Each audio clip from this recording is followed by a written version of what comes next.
Hello, this is Stuart Roberts, founder of Haircuts for Homeless, and welcome to the Hear Me, See Me podcast. I'm going to be talking to people who are truly inspirational to me. Some you may have heard of, and some you haven't, but you really need to hear their story. Hello, this is Stuart from Hear Me, See Me podcast. I'm a lucky boy today. I've got two wonderful ladies with me today. I'm speaking to Liz McKeon, who's a beauty business guru, and also that she does work alongside Susanne Post, who has got the wonderful initiative called Shear Haven. It's a brief one. So if ladies, you want to sort of explain a bit more about what you both do. Maybe Liz first. Okay, so I specialise in salon turnaround and business development within the industry. And during one of the lockdowns, how Susanne and I met, during one of the lockdowns, I was feeling very sorry for myself at home one night at 7:00 on a Saturday night. I think it was Valentine's night, actually. And I couldn't go anywhere. And I was just flicking through LinkedIn and I came across this Shear Haven training. And there was nothing on TV, so I thought, well, I may as well do this on this link. And I did this little training that was 20 minutes long. And at the end of that, then I received a little certificate.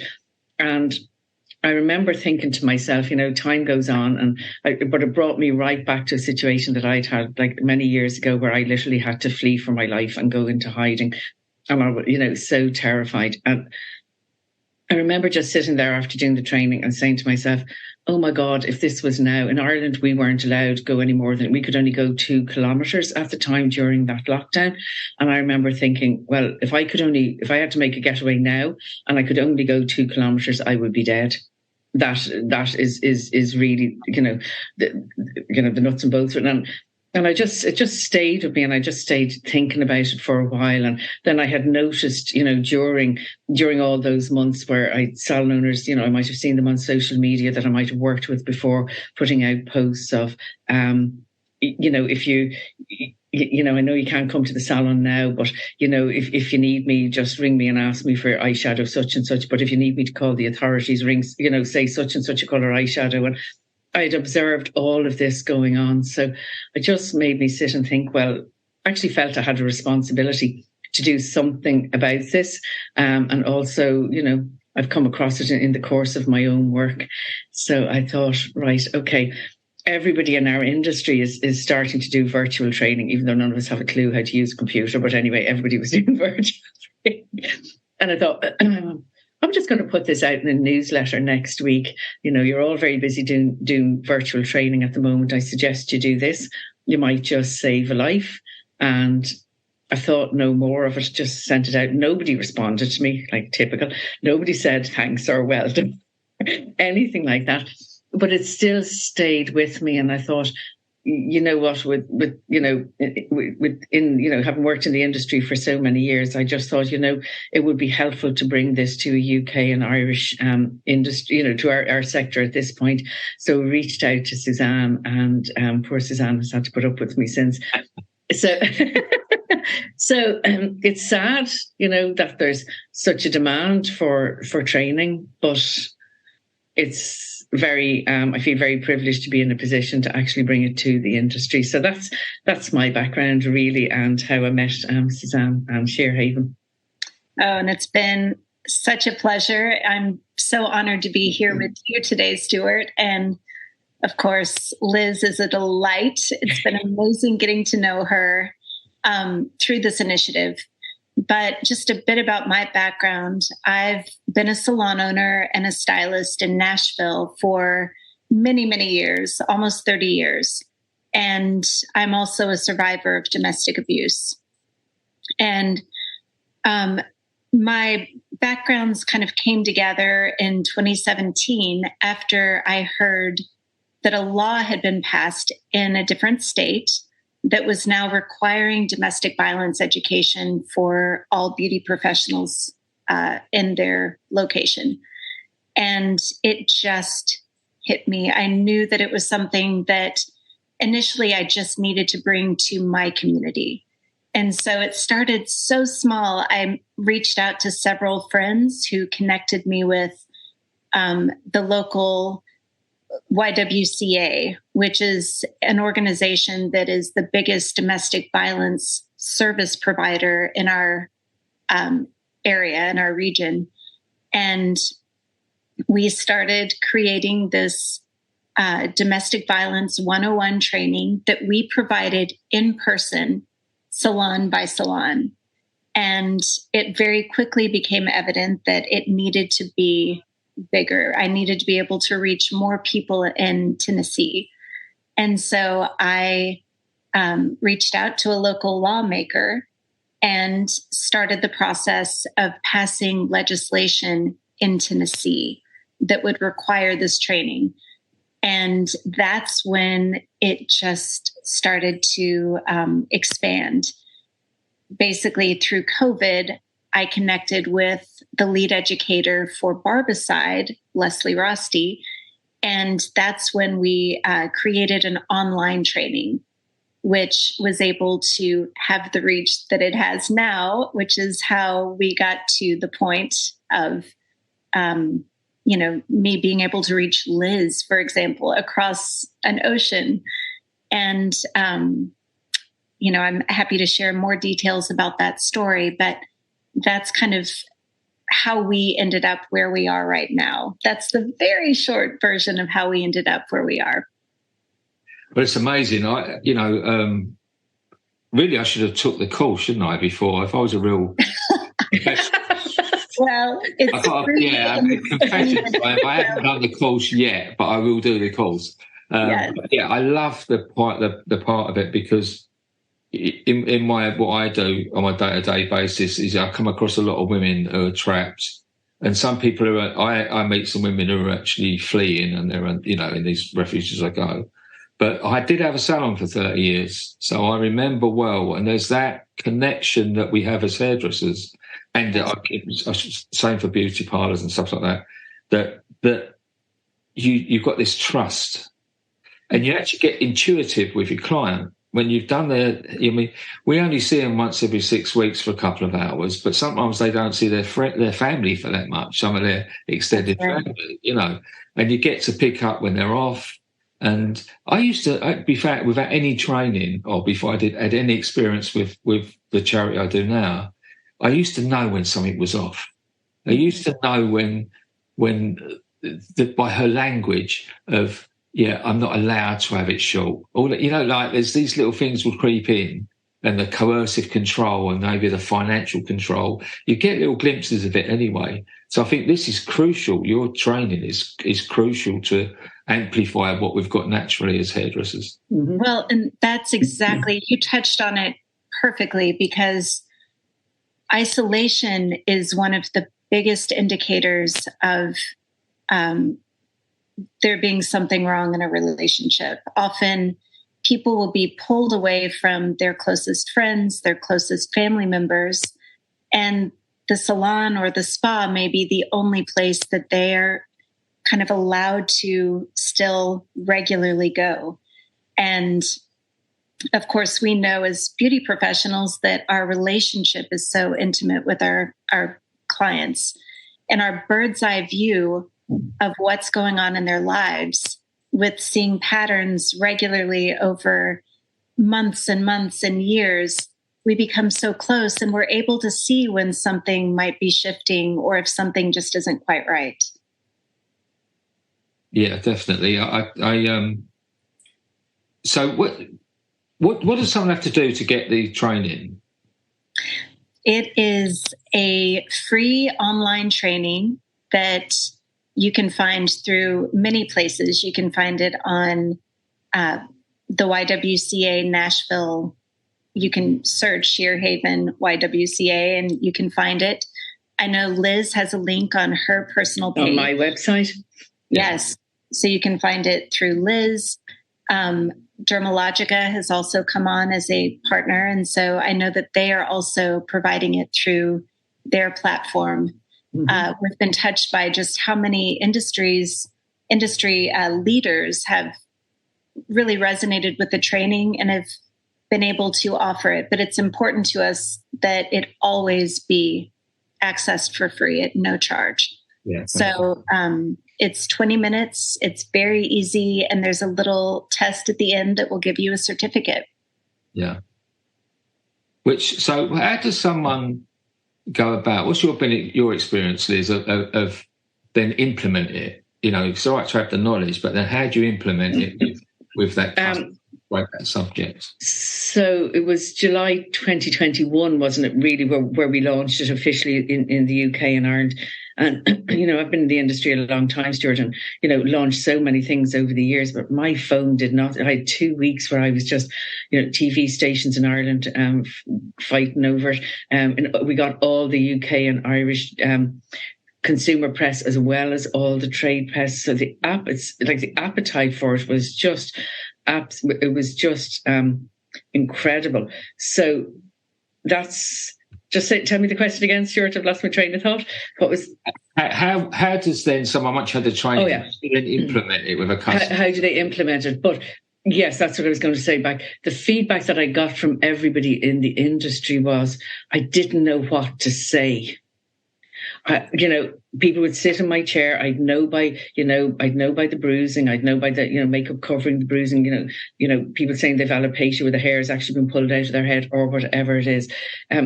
The person, I think I've told you this, is on the lady that I go to, you know, in a salon. She told me she had somebody on her husband had cut off her fingers, and she said she just did not know. And you know, the lady is a client for a long time, and she just did not know what to say.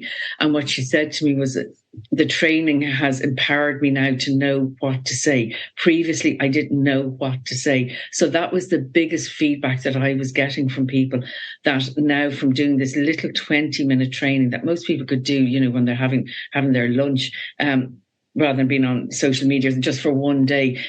That was the greatest feedback that I got. Now I know what to say and what not to say. And, you know, if I have my certificate, gradually we're hoping that people get to see, you know, the way people in salons love their certificates, that the Shear Haven brand becomes known, so that consumers will get to see, well, I'm in a safe place now. So I think it's, you know, we all help and want to help and want to care, but we can't solve this. So just to be able to say to somebody, you know, just to listen, I have a number if you ever need it. This is a safe place for you. You can call me anytime. That was the biggest feedback that I got, that it resonated. I don't have to solve the problem for my client now. I just have to listen, and I know what to say and what not to say. And it's not about judging. It's just being a safe place and not feeling uncomfortable. What do I do? What do I say now? So I was really pleased with that so many people, because we all come across it. And that was the interesting thing. Nobody said, I don't know what you're talking about, Liz. I've never had anybody. Everybody was able to tell me instances where they've had it, but, you know, had people there, clients, but just didn't know what to do. So I think that's a really strong starting point, that we're now no longer afraid. If I've done the training, I'm not saying, oh, I hope that person doesn't come in because I don't know what to do and I don't know what to say. That's, I think, a great starting point for even a junior therapist or stylist, that they know now what to do and say and what not to do and say. That's it. And what not to do or say could be as significant as what to say. I think that we are so naturally compassionate in our industry. You know, we really have the desire to help people feel better about themselves, help them problem solve.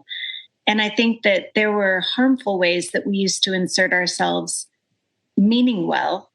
You know, we would try to jump in and help give advice, but maybe it was harmful advice if it was a actual abusive relationship or something that was potentially dangerous. You need to carefully plan and get to the professionals that can give resources that can really help.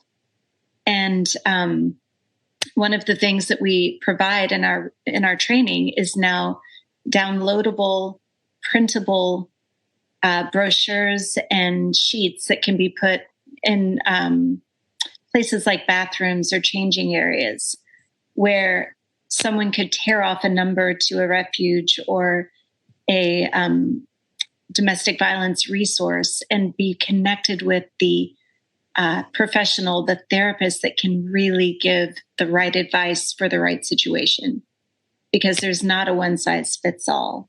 No. And yet, Liz, you're exactly right. Everyone resonates with it. No one ever says, I've never seen that. And we know even statistically by just getting education in this many hands that if at least 1 in 3 or 1 in 4 women and at least 1 in 7 men will experience abuse at some point in their lives, that even just the person receiving the training may be the person that needs it. And so it's really been powerful. I know Liz and I have talked in depth about the kind of response that we've received from so many people that has really affirmed that this is a universal issue. This is something that resonates sadly with people around the globe. Undoubtedly. I can say, because my daughter's very brave and very open, and she's got a following on Instagram, and she's called Crazy New Mama, if anyone wants to listen to her. She gets on my nerves, but like someone else might find it interesting. But she's been open, so I'm not jeopardizing her by saying that from a parent's point of view, it's so difficult to stand back and watch this happen to someone. The powerlessness, I've never felt powerlessness like it in my life. Even to the point of, watching my mum. Last year was my mum, before that my dad, watching them pass away with cancer. You're so powerless, you can't do anything about it. This seems even amplified because you want to step in and make it happen. But when the perpetrator gets so far into their mind, is that she can have bruises and stuff, and you can say to her, has he hit you? There's no, I've got in a fight in the pub, and then when he pulls up outside, I can go to him and go, have you hit her? Because if you have, I'm coming for you. Just so you know, I'm coming for you. And no, I haven't hit her. I've not hit her. And he goes, and then it's that they're so controlling that they cannot even admit to what's happening to them, to the point where, as a family, we had to let her go. And she was only 17. Hardest thing we've ever done. But she came back. And I feel that if I had handled it differently, maybe all guns blazing, and you actually make them the hero, they become a victim, and then they cling to them even more. And there's a lot of people out there, and unless you've experienced it, you always hear, well, why don't you just leave them? I mean, if I've heard it once, why don't you just leave them? As if it's the simplest decision in the world. What do you say when people say that? I think leaving is harder than staying. Yeah. And when you stand up to any bully, what's going to happen is they're going to up the ante. Yeah. And you're so flattened, the thoughts of it getting worse. So I'll stay because it's easier to stay, when the reality of it is you're putting your life in danger by staying. But I think, well, certainly in my case, I knew if I annoy him that much, by God, am I going to pay the price? So you stay, yeah, because they own you. They own you at that point. Yeah, and I think that it's so nuanced, because there's also the hope.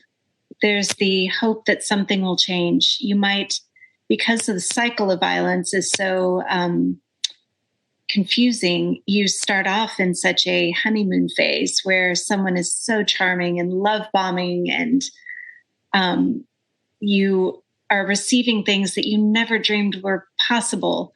And then it moves into the eggshell phase where you know that something is coming, but you don't know what or when. And then the explosion, which is, the smallest period of time in the whole cycle. It might be a brief explosion that's either a verbal onslaught or emotional, or it might be something, very painful and physical. But then it very quickly moves back into the love and the promises. And so, I think a lot of people are so entwined with someone that they have that hope that it will change. They think that if they just do the right thing, if they just say the right thing, that maybe they'll be able to get back to what they had the promise of at the beginning. It never ceases to amaze me, the cruelty of people. And as you say, it's 1 in 7 men, so it's not all, it's not just a one-sided gender thing at all. A lady I met on my travels, I won't say which city it was, but I met her at a city, and she was at one of our sessions, and she sort of was, I had her out the corner of my eye, and my sister's runs it with me, and she's the form ticker, and she gets everyone settled and all that.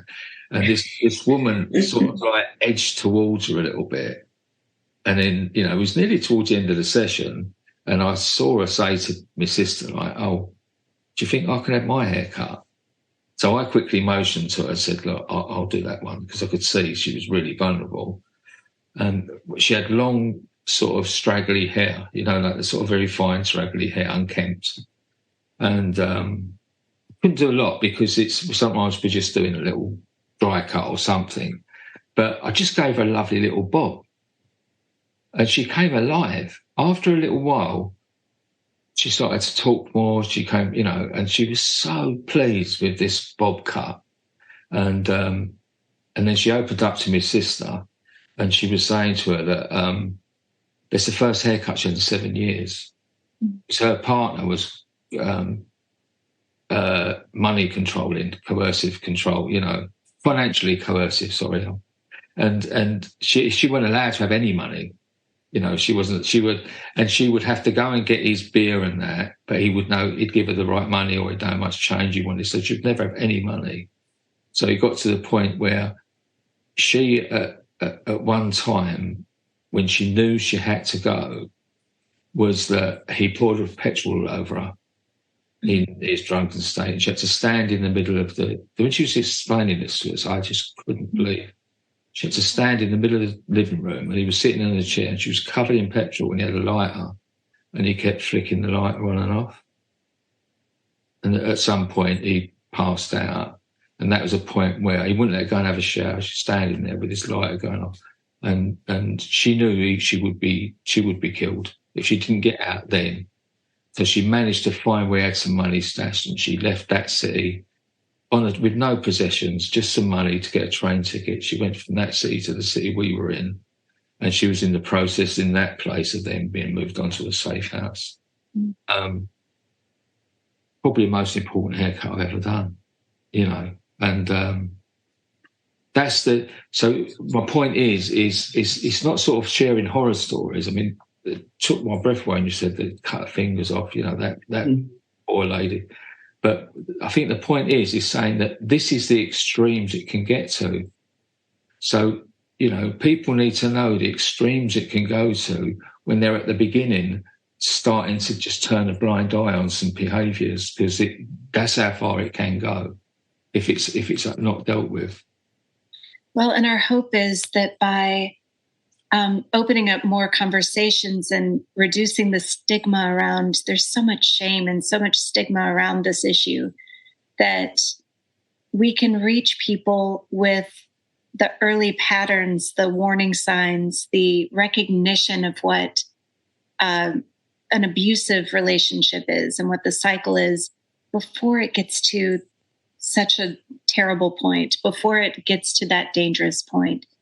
I think that being able to just offer those resources and the awareness, so many people have said, I just didn't know what it was. They say, I've seen that pattern so many times in someone I love or someone I work with, but I just didn't know exactly what it was.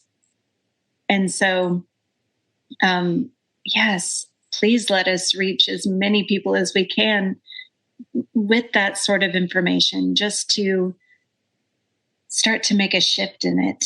That's our hope, right, Liz? Yeah, and I feel the timing is very good now, and I think a lot of positives came from the pandemic, and certainly at the end of 2020, one of the nicest things people kept saying to me, I was so happy about it, was people were saying to me, I didn't know I was so important in people's worlds, as a hairdresser. I'm never going to say I'm only a hairdresser ever again. And I was just, oh my God, did it take a pandemic for you to realize just how important you are? So I think people's in the salon world, I think people's sense of themselves and their and understanding that their interaction with their clients is so important and so valuable. And it probably did take a pandemic for people to accept that.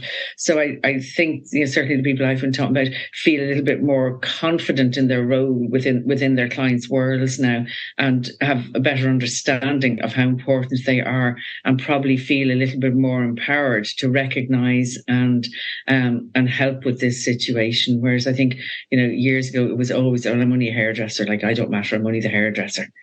And I'm so pleased that has shifted to I'm very important. Yes. People now take me seriously because I'm the hairdresser and I'm very important in their worlds. Yeah.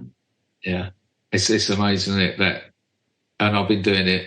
I was 60 last year, so I've been a hairdresser for like 44 years, like 45 years. And still, I can't believe I'm still hearing people say, I'm only an hairdresser. I'm just an hairdresser. You're having a laugh. This is the most wonderful, giving, joyous, rewarding industry that's out there. Don't you dare say that. Yeah. But now from this training to realise, well, I'm actually a lifeline in certain people, hopefully not too many, but I provide a lifeline, literally a lifeline to people now.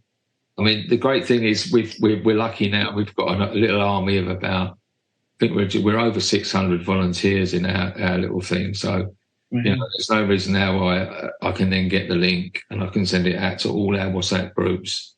And, but some of them work in salons with other hairdressers. So, we may be able to get a big uptake just from our volunteers alone, which would be amazing. It's wonderful. The more as people have gotten certified, there's also a way to share their certificate online, on Instagram, on Facebook, on social media.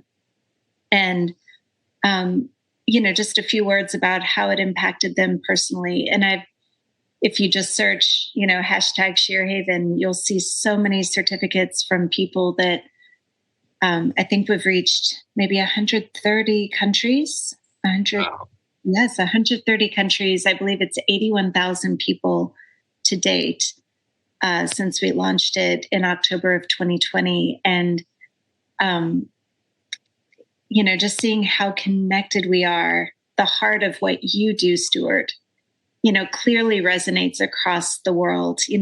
Everyone in every community can reach people with giving of their time and their resources in that way.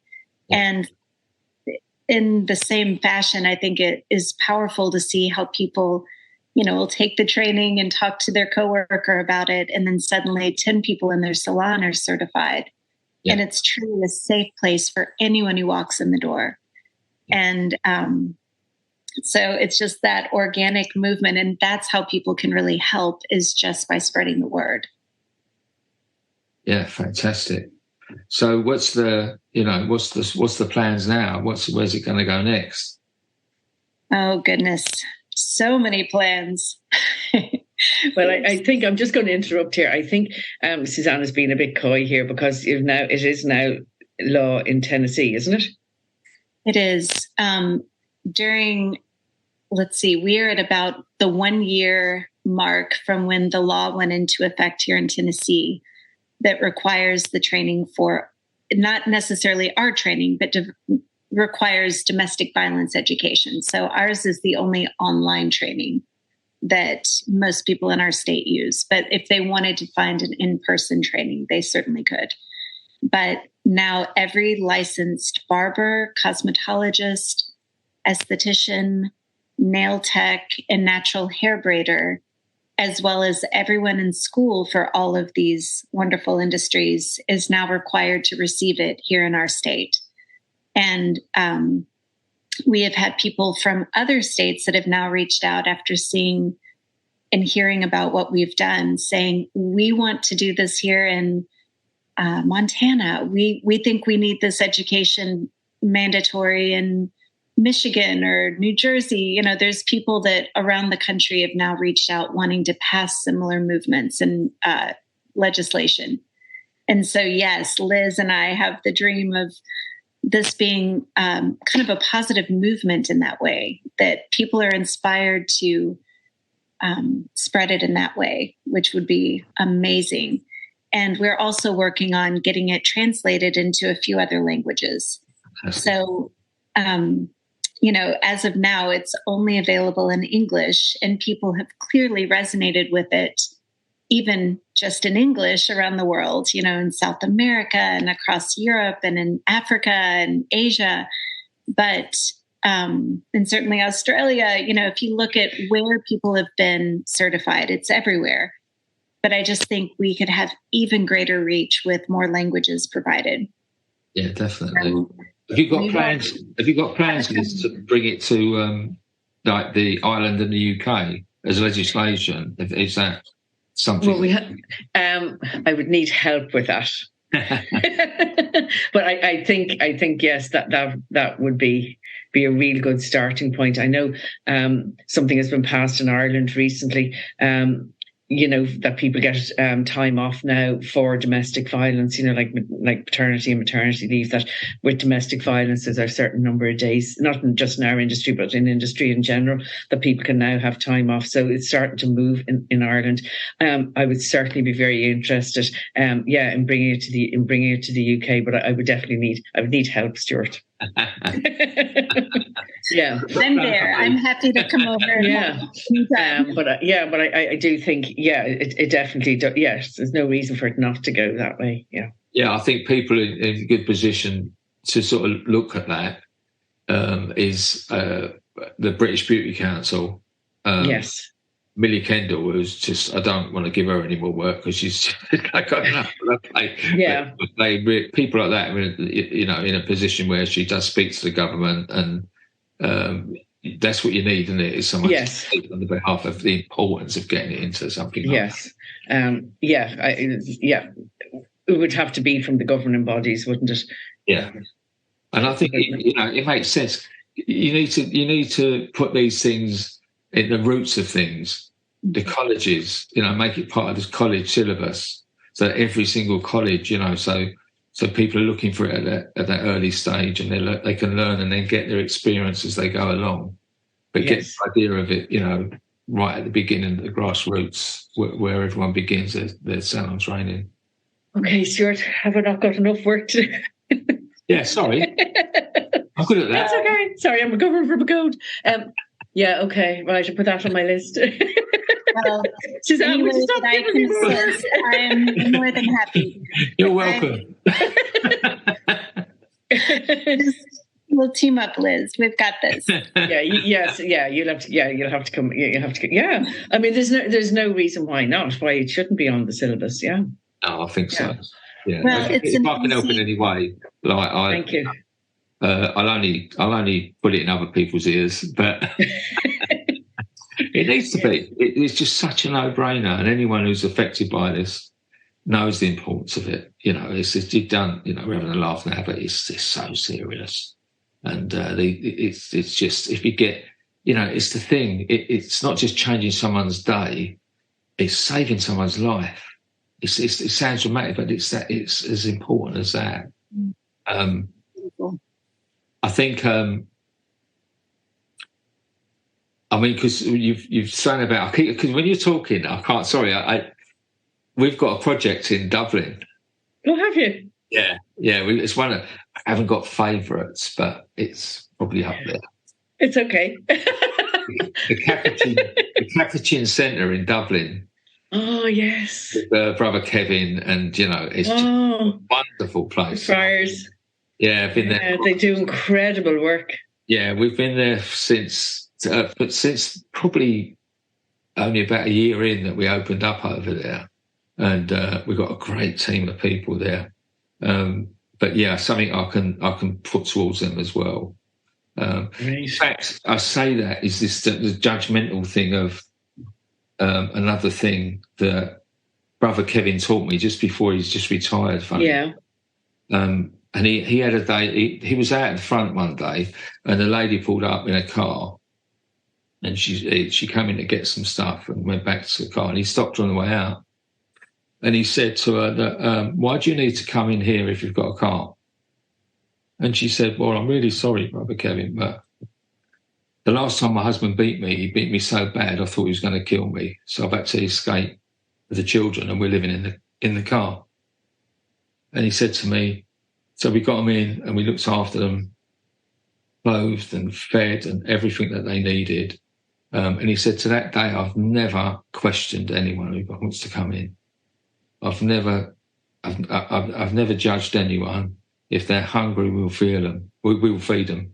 And I think it's such a lesson. It's stuck with me for so long that even, you can never judge anyone. You never know their story, which is so important with what you're doing as well.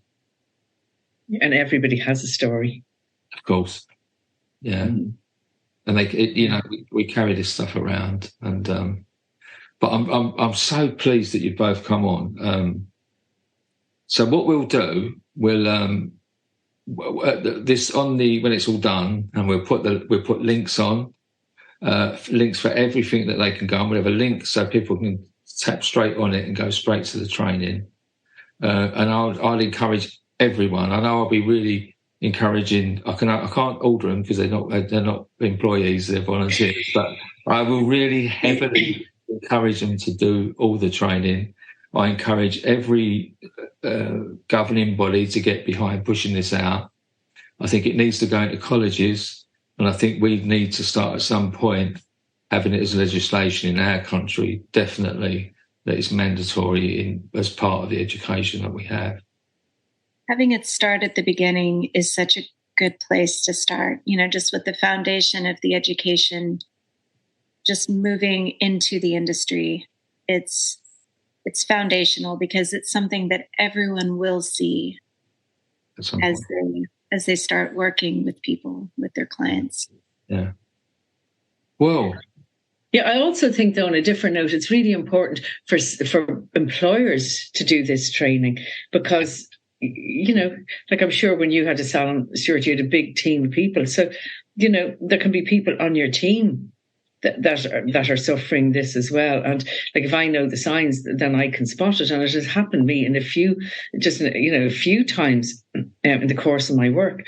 Like, I can remember once I actually, went to go and work with the salon owner for the day. And in the end, I ended up like pulling her out of her house on her stomach, and then I had to get a barring order with the police and get her child out and all this. Now, if I hadn't had that background, I wouldn't have been able to help her. She had a big team. Nobody on her team would have known she was going through that. And then likewise, I've been working in salons with big teams, and I can spot, who's suffering at that point. But if the owner doesn't, if that's not on their radar, then they're not going to see it as well. So I think from all sides in salons, everybody needs to know. So we need hairdressers, beauticians, everyone in the field that are helping people. But we also need the business owners. We need the colleges. We need the people who run the colleges. We need the people who have. We need all the people to do it who run all these bodies, the Habia and the all of them. Everyone needs to be doing that on top as well. So yes. I'll be having words with people I know. Okay. Well, let me just interject one thing too. Even though this is geared towards people in our industry, it is very, very important that it be available to anyone who needs the resource, because so much of it is universal. There is a small portion in the training that is specifically directed to salon-specific or beauty industry-specific signs, but most of it is just basic domestic violence 101. Yeah. And it provides very helpful resources for anyone who might need it. And so even if you run into someone, at a pub that, or at a store who needs something, if you just have that sense, you can provide it to anyone. Just pass on the link. Yeah. So there's no requirement for it to be someone in our industry. Yeah. Yeah. It's definitely going to go outside of that to our, hospitality industry. All sorts of industries could take that on as well. Mm-hmm. So if we covered everything, I don't want to miss anything out on this podcast. Have I not missed anything? Well, I think more in terms of the numbers. So I keep, so I'm delighted now that Susanne is saying we're in 131 countries. So now I'm saying, right, okay, the next target is 150 and 150 countries. And then what was the other number? How many people have downloaded the training now, Susanne? Well, 81,000 81,000 training. There have been more views than that, but it's 81,000 completions. 81,000. So then I'm saying, right, okay, we have to get it to 90,000. So this is the way my mind works. And then I think, right, okay, then we have to get it to 100. So always just pushing the bar. Yeah, come on, people! Don't go on there and point. Don't press it and then look at it. You've got to do that to me. You've got to do the training. You must do it. Everyone likes the like button. You must do the action button. That's what you've got to do. Take action. Yeah. You don't want to be saying, no. Oh, I wish I'd watched that. Now what am I supposed to do? Just watch it. Yeah. So my numbers can grow and I'll feel happy. Well, if any way I can help, I'm more than. Thank you so much. And thank you so much for joining me. I've really, really enjoyed it, and I fair play to both of you, because it's a wonderful cause, and you really are, saving people's lives. So thank you very much. Thank you so much. Thank you, Stuart. We really appreciate it. You're welcome. So grateful. Thank you. We'll keep in touch. We will. And next time you're over in Dublin, let me know. Oh, I'll be letting you know. Don't you worry. Oh, do. Or in Nashville, Tennessee. Or in Nashville. It may happen. Right. Thanks. Thank you so much. Thank you.